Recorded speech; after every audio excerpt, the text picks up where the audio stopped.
이제 2019년이 사라지려고 하고 있습니다.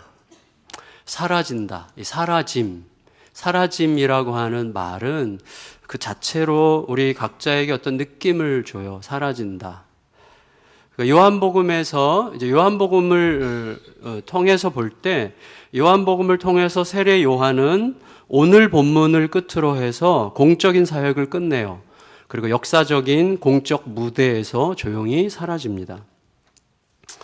물론 다른 복음서들은요, 오늘 본문 이 내용 이후에 세례 요한이 갈릴리 왕 헤롯의 성적인 또 도덕적인 불법에 정면으로 도전한 다음에 감옥에서 참수형을 당하는 아주 처연한 공적인 사역을 기록하고 있어요. 그렇지만 요한복음은 그것을 과감하게 생략합니다.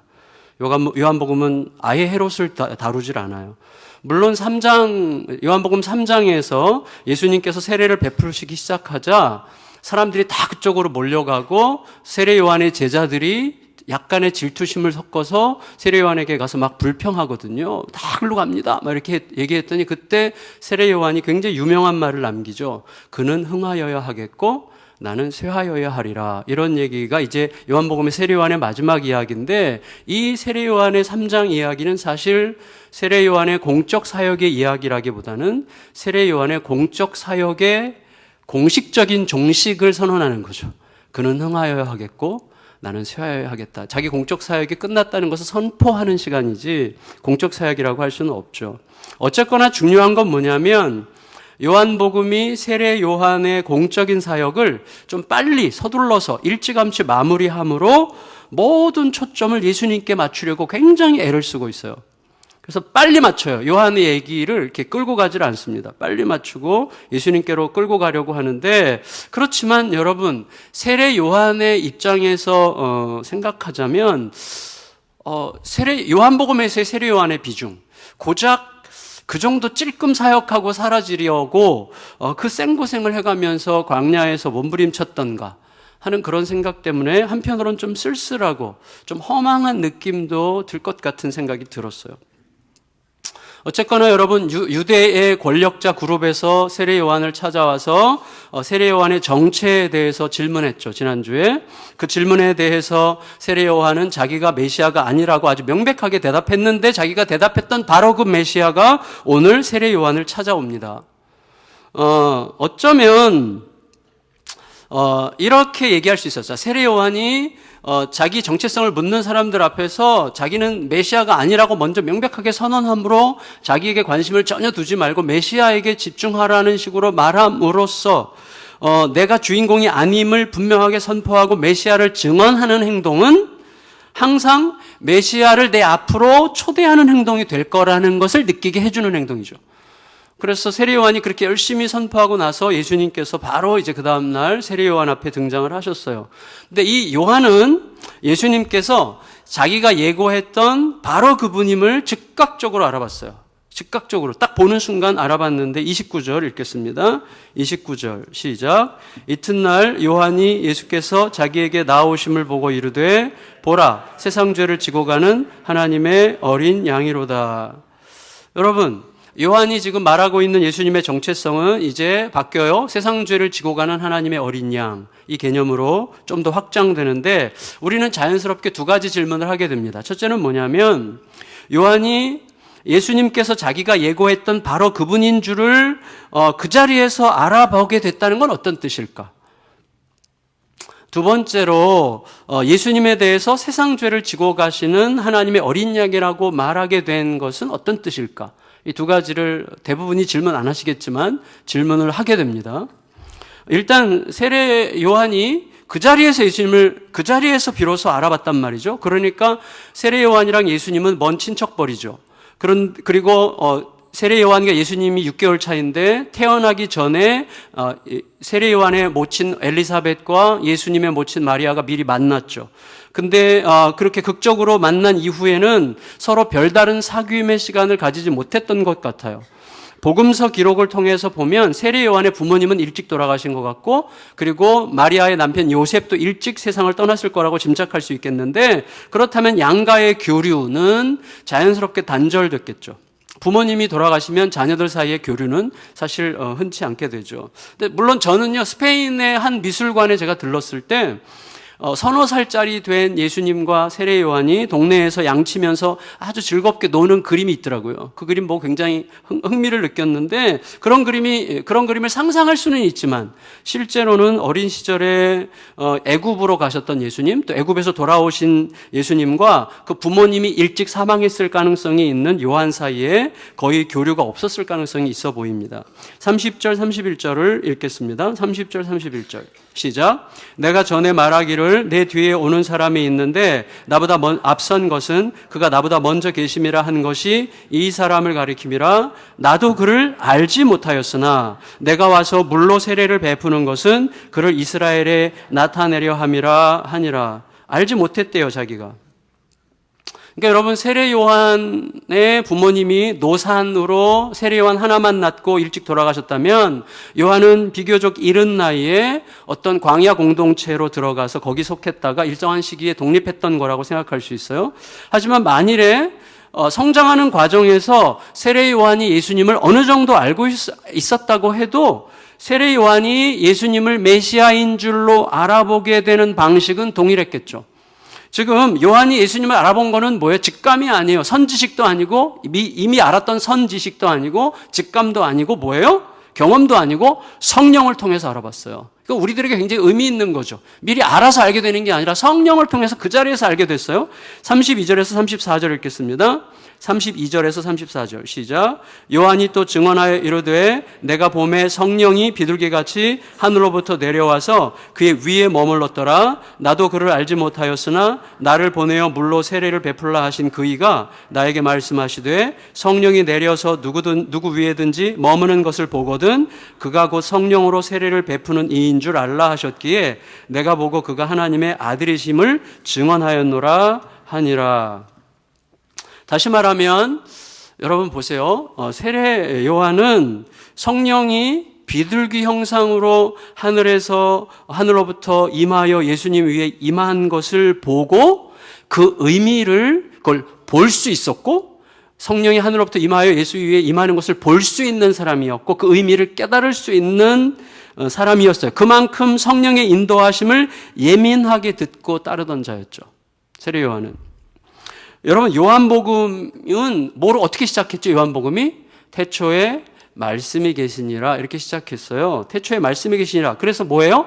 지금 요한복음이 창조 이야기를 하려고 한다는 그걸 우리에게 미리 얘기해 줬죠. 창세기를 재현하고 예수님의 오심이 새 창조의 이야기라는 것을 우리에게 알게 하시기 위해서 태초에 천지를 창조하시니라에 딱 부응해서 태초에 말씀이 계시니라 이렇게 시작했단 말이에요. 그런데 여러분 창세기를 한번 이렇게 기억해 보세요. 창세기 1장 맨 앞에 태초에 하나님이 천지를 창조하시라 그랬고 그 다음에 뭐가 나와요? 태초에 하나님이 천지를 창조하실 때 하나님의 신, 곧 성령이죠. 하나님의 신은 수면에 운행하시니라 그랬어요. 이 운행한다는 말이 무슨 뜻이라고 여러분 배운 적이 있으실 거예요. 비둘기나 독수리가 날개를 품어서 그 자식을 보호하듯이 이렇게 붙들고 보호하고 있는 형상의 이미지를 뜻하는 단어거든요. 따라 세례 요한이 지금 예수님 새 창조의 주인공으로 오시는 예수님 위에 성령이 머무신다고 하는 표현을 그런 이미지에 빗대어서 지금 설명하려고 하는 거죠. 여러분, 세례 요한이 어떻게 느꼈는지를 우리가 정확하게 몰라요.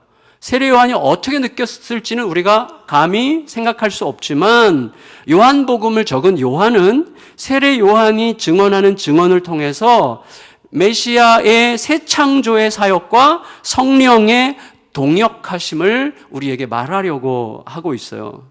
어쨌거나 세례 요한은 성령으로 기도하는 중에 누구든지 그 성령께서 누구 위에든지 임하는 걸 보면 바로 바로 성령으로 세례를 베풀 자, 곧 하나님이 바로 그분이라는 사실을 알라고 하는 계시를 받았던 거죠. 그러니까 세례 요한은요, 처음부터 기다리는 자였어요. 네, 자기 뒤에 오실 그분, 성령께서 그 위에 임하여 그가 하나님의 아들이심을 드러낼 그분을 계속 기다리면서 사역을 한 거죠. 그러니까 세례 요한의 사역은 독립적인 사역이 아니에요. 세례 요한의 사역이 아니에요. 그의 사역은 메시아에 대한 기다림의 사역이죠. 처음부터 철저하게 기다림의 사역이에요.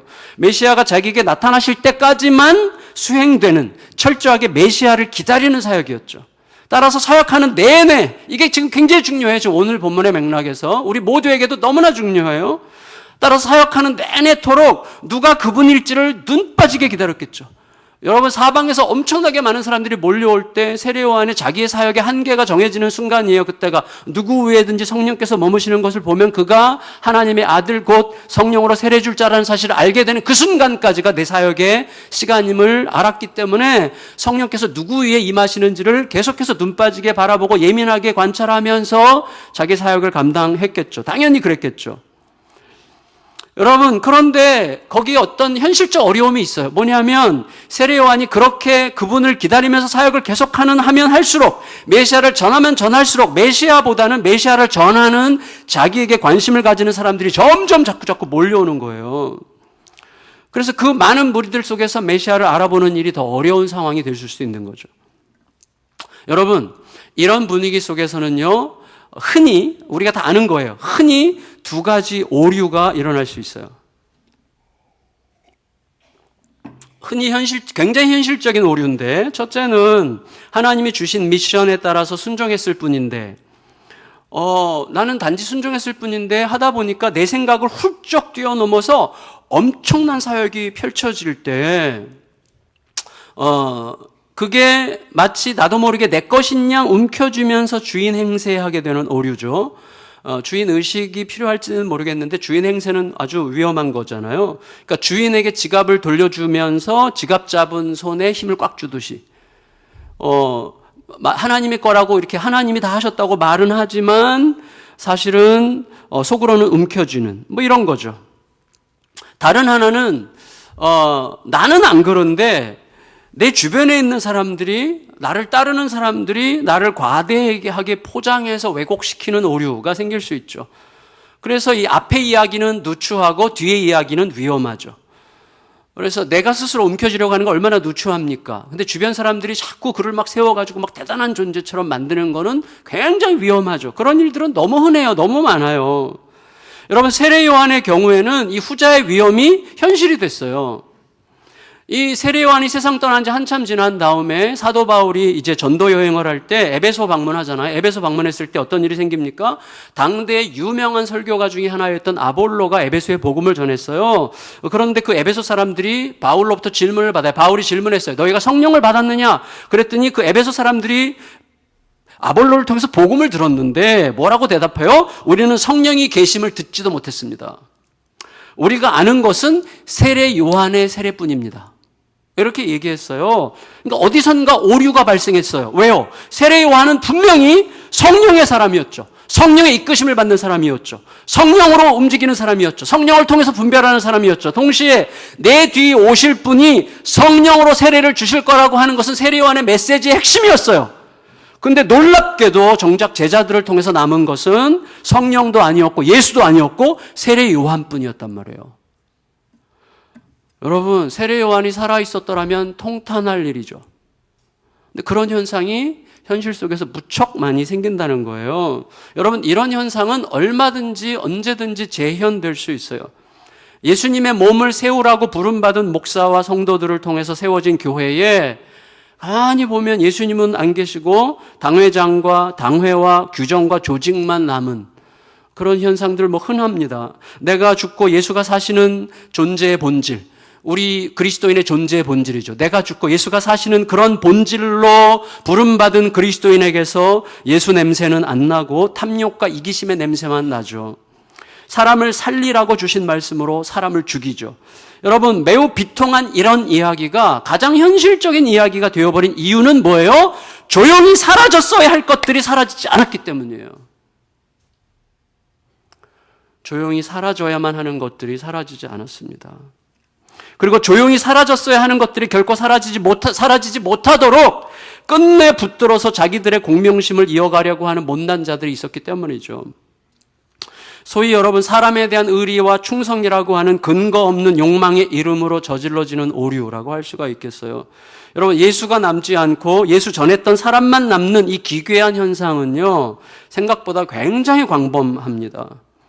아주 고상하게 분류되는 신앙 선배들 중에는 때로는 그 존재가 예수님보다 더 소중하게 다루어지기도 해요.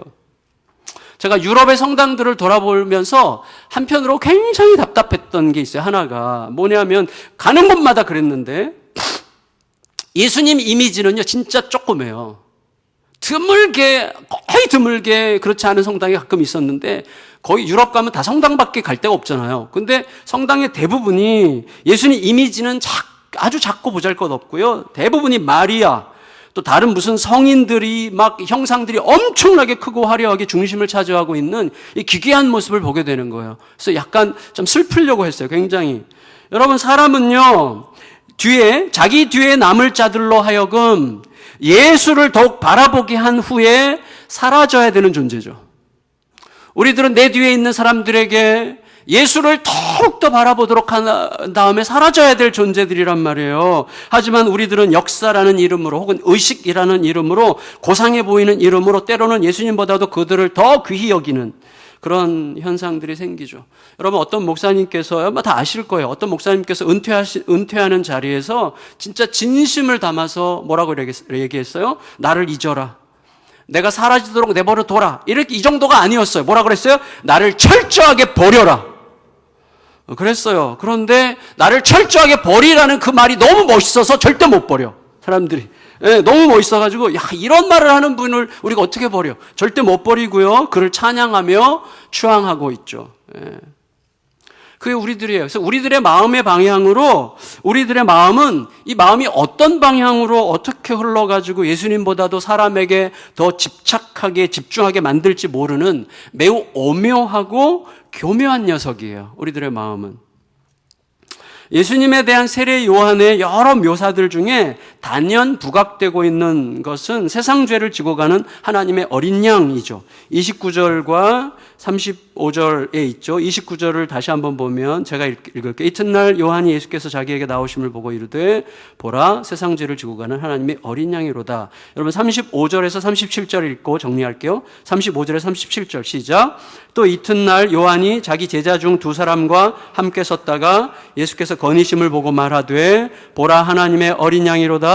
두 제자가 그의 말을 듣고 예수를 따르거늘 그랬어요. 여러분 보세요. 나중에 세례 요한이 감옥에 갇히죠. 갈릴리 왕 헤롯에게 대들었다가 이제 감옥에 갇히는데 그때 예수님에 대해서 굉장히 혼란을 겪어요. 그런 걸 보면 그가 세상 죄를 지고 가는 하나님의 어린 양이라고 말했을 때 그 하나님의 어린 양이라는 개념에 대해서 얼마나 깊이 알고 있었는지에 대해서는 우리가 좀 알 길이 없어요. 물론 세례 요한이 예수 그리스도를 보면서 하나님의 어린 양이라고 생각하게 된 배경으로 우리가 짐작할 수 있는 것은 아마 출애굽의 어린 양, 출애굽의 희생양을 생각했을 거고 이사야서 53장을 묵상했을 가능성이 충분히 있습니다. 그런데 예수께서 십자가를 지시기 전에 세상을 떠났죠. 세례 요한은. 예수님의 십자가를 몰랐고 십자가를 지시는 것에 대해서 보지 못했어요. 그러니까 세례 요한에게 영향을 줄 수 있었을 거라고 학자들이 예측하는 그 당시에 많은 사람들이 읽었던 고대 문헌에는 어린 양 이미지가 악과 맞서 싸우는 양의 이미지였대요. 그런 이미지가 아마 세례 요한에게 있었고 메시아가 전사로서 악을 물리치고 하나님 나라를 이 땅에 끌어오는 그 사람으로 이해했을 가능성은 좀 더 있을 거라고 생각합니다. 그러니까 십자가를 경험한 적이 없는 세례 요한으로서는 예수 그리스도께서 십자가에서 우리의 죄를 대신하시는 이 대속의 의미에 대해서 정확하게 알기는 어려웠을 거라고 생각할 수 있어요. 다만 예수님의 십자가를 생생하게 경험했던 이 요한복음의 저자 사도 요한은 이미 십자가 대속의 의미를 마음 깊이 깨달은 후에 요한복음을 기록했기 때문에 세례 요한이 했던 그 말에 예수님의 대속의 의미를 실어서 지금 우리에게 그런 방식으로 소개하고 알게 하고 있다고 우리가 생각할 수 있을 거죠. 어쨌거나 세례 요한은 메시아가 우리의 죄 문제를 해결하실 거라는 건 알았어요. 우리의 근본적인 문제, 세상 죄를 지고 가는 하나님의 어린 양이로다라고 말함으로써 예수님을 통해서 죄의 문제가 해결될 것을 우리에게 얘기하고자 했지만 중요한 것은 어떤 어떤 방식을 통해서 일지는 잘 몰랐던 것 같아요. 몰랐을 것 같아요. 어쩌면 자기의 온몸을 어떤 방식으로 던져서 죄 문제를 처리할 거라고 생각했겠지만 그게 전사로서 싸움터에서 악과 맞서 싸우는 전쟁의 어떤 이런 방식으로 칼과 무기의 방식으로 일지 십자가의 방식으로 일지는 정확하게 알기 어려웠을 거라고 생각할 수 있겠죠. 하지만 여러분 생각해 보세요. 예수님께서 죄 문제를 해결하시는 방식, 그 십자가를 지심으로 우리들의 죄 문제를 해결하는 방식, 바로 그것이 우리의 삶이라면, 그 방식이 우리의 삶이라면, 예수께서 십자가를 지시는 그 방식이 우리가 요청받고 있는 우리의 삶이라면, 그것이 우리가 가야 할 삶의 전형적인 길이라면, 그 길 외에는 우리의 삶에 하나님의 평화와 자유와 안식을 이루어갈 수 있는 길이 전혀 있을 수 없다면, 또 예수님이 유대인의 죄가 아니라 세상 죄를 지고 가는, 세상의 모든 죄를 지고 가는 하나님의 어린 양이었다는 의미가 보다 더 충분히 알려지지 않는다면 그건 심각한 문제가 될 수 있어요. 따라서 자신이 기다려왔던 그분이 내 앞에 나타나는 순간 세례 요한의 마음에 이제는 내 때가 다 됐구나, 나는 여기까지구나 라는 생각을 하고 이제는 나를 보고 몰려왔던 사람들을 전부 다 예수님께로 보내야 되겠구나 라고 느끼고 결단했다면 그 결단이야말로 가장 위대한 은혜였다고 할 수 있어요. 제가 다른 어떤 한국교회에 있는 다른 어떤 목회자들에 대해서 제가 비판적인 마음을 갖고 비판할 때 제가 가만히 생각해 보면요, 제가 굉장히 온전하고 옳은 신앙과 신학의 기초 위에 단단하게 서 있다고 전제하고 있더라고요. 제가 이게 엄청난 오류라는 것을 늘 깨닫게 됩니다. 하나님 앞에서 무서운 거예요. 그래서 자꾸 예수님께 부탁드릴 수밖에 없어요. 이런 거랑 똑같은 거예요. 여러분, 세례 요한이 자기에게 예수님께서 나오시는 걸 보고 내 때가 다 됐구나, 난 여기까지구나 라고 느꼈다면 그것이야말로 굉장히 위대한 은혜예요. 여러분, 이렇게 생각할 수 있어요. 어떤 심각한 질병에 걸렸더라도 그곳으로 가기만 하면 반드시 살 수 있는 병원이 있다면, 근데 나는 그 병원으로 가는 길목에 있는 표지판이죠. 근데 사람들은요, 그 병원으로 가려면 일단 표지판 앞으로 몰려와야 돼요. 표지판을 봐야죠. 표지판은 주목받게 되어 있는 거예요. 이 땅의 모든 표지판은 보라고 있는 거예요. 사람들은 표지판에게 주목할 수밖에 없어요. 근데 표지판 앞에 머물러 있으면 안 되죠. 표지판은 뭐예요? 나에게 몰려온 사람들에게 제대로 된 화살표를 자세히 보게 해서 그 병원으로 빨리 달려가게 해야죠. 그게 우리들이어야만 하는 거죠.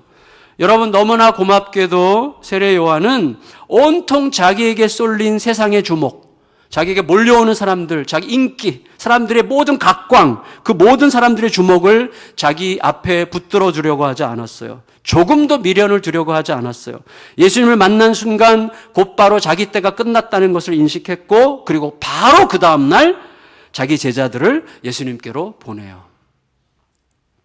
여러분, 다음 주에 우리가 묵상하겠지만 40절을 보면 세례 요한의 이제 두 제자가 세례 요한과 함께 있다가 요한이 예수님을 소개하니까 두 제자가 예수님을 따르는데 그 중에 한 사람은 이름이 밝혀지죠. 베드로의 동생 안드레예요. 다른 제자는 이름이 밝혀지지 않아요. 요한복음에서 이름을 밝히지 않는 제자는 요한복음의 저자 사도 요한일 가능성이 90%죠.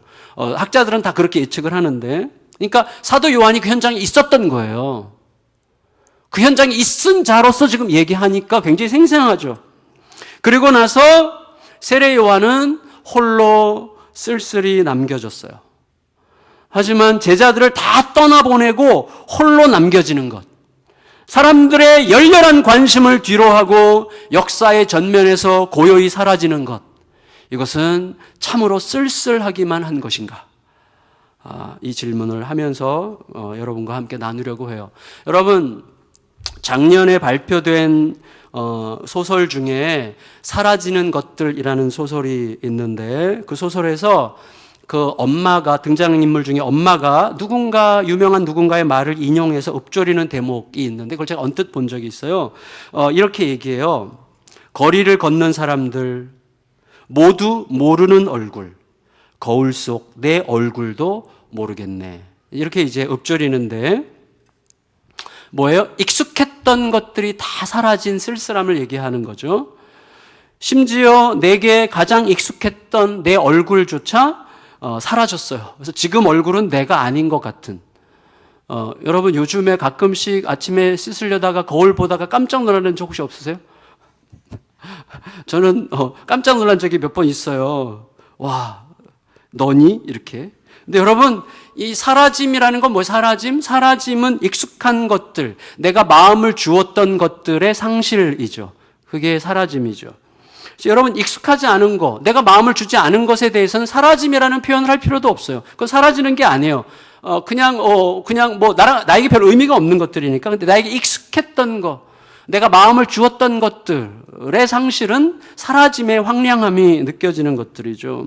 물론 저 같은 사람은요, 태생적으로 새로운 걸 굉장히 즐기거든요. 새로운 경험, 새로운 것이 올 때 약간 설레고 흥분이 돼요. 그럼에도 불구하고 여러분 그런 태생적인 특성이 있다고 할지라도 새로운 즐기라는 기질도 사실은 익숙한 것들, 내가 마음을 주었던 것들의 사라짐이 슬픔으로 밀려드는 시간이 다가오기 전까지만 그럴 수 있다는 것을 요즘에 느껴요. 요즘에 참 제가 좀 약간 그런 것 같아요. 나이가 확실히 들어가는지 여기 계신 여러 형님, 누님들에게는 정말 죄송한데요. 제가 나이가 들어가는지 이제는 한국을 못 떠날 것 같아요.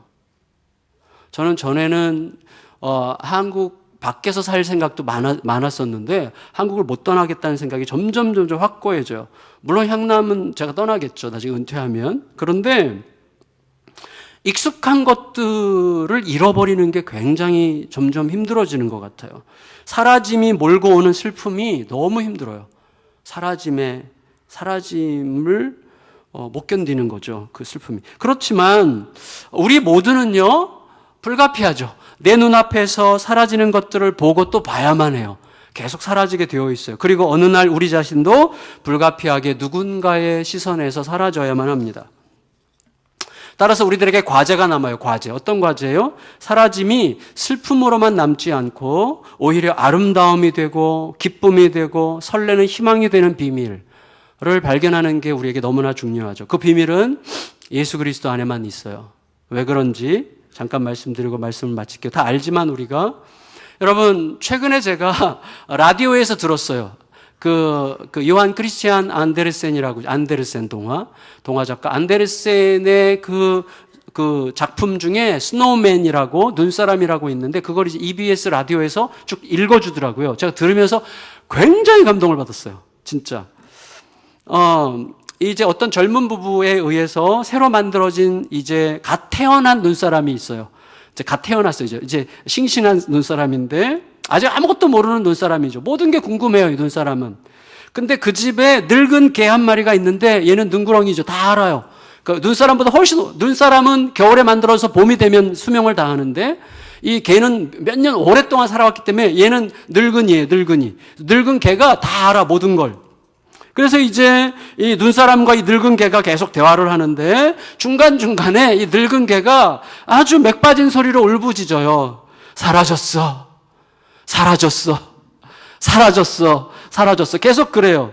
이 늙은 개가 부르짖는 말에는요, 자기가 어릴 때 주인집 거실과 안방에서 주인의 품에 안겨서 온갖 귀여움을 독차지하던 그 좋은 시절이 다 사라졌다는 한탄이 있어요. 그리고 현재 내 눈앞에 있는 이 어린 눈사람, 그리고 젊은 이 눈사람뿐만 아니라 이전의 모든 눈사람들도 잠시 후면 봄날과 함께 다 사라질 거라는 사실을 아는 이 허탈감이 있어요. 그리고 곧 사라지게 될 자기 앞에 있는 눈사람에 대한 슬픔, 뭐 이런 게 다 담겨서 사라졌어. 계속 이렇게 이제 낑낑거리면서 이제 외치는데, 근데 갓 태어난 이 눈사람이요, 움직이고 싶어요. 꼼짝도 할 수 없어가지고 어떻게 하면 움직일 수 있겠느냐고 이 늙은 개한테 물어봤더니 늙은 개가 이렇게 아주 굉장히 중요한 얘기를 하죠. 내일 아침 해가 뜨면 너가 도랑으로 가는 길을 해가 알려줄 거야. 이렇게 얘기하죠. 해에서 녹으면 도랑으로 들어가는 거죠.